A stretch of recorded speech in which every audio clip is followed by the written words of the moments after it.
সালামু আলাইকুম, জুম্মা মুবারক। আজকে আমাদের ফ্রেন্ডস ইউনাইটেড এফইউ স্ট্রাইকার্স ভার্সেস ব্লাস্টার্সের খেলা।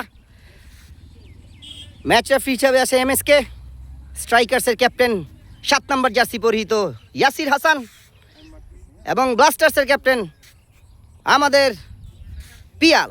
দেখা যাক কে মারবে কে চাবে। ওকে, টস পড়ব। মানুষ ব্যাংক ইয়াসির টসে জয়লাভ করেছে। ইয়াসির সিদ্ধান্ত অ্যাজ ইউজুয়াল ব্যাট ফার্স্ট।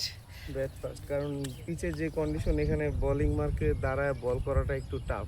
ওকে, সো এই জন্য এই জিনিসটা একটু লেস করতে চাইতেছি। এক্সপেক্টেড স্কোর কেমন কি আশা করতেছি? আশা করতেছি 300, কারণ আজকে আমার টিমে অনেক হার্ড হিটার আছে একসাথে।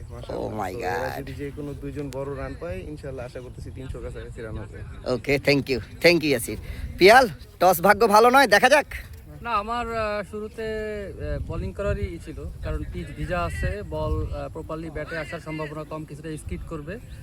তো আমার দলের যারা বলার আছে তাদের উপরে আমার আস্থা আছে। আশা করি আমরা একটা ভালো ফাইট দিয়ে তাদেরকে অল্প রানে আটকায় রাখতে পারবো। এবং আমার আজকে ব্যাটিং শক্তি বেশ ভালো, লাইন আপটা বেশ বড় এবং সবাই ফর্মে আছে।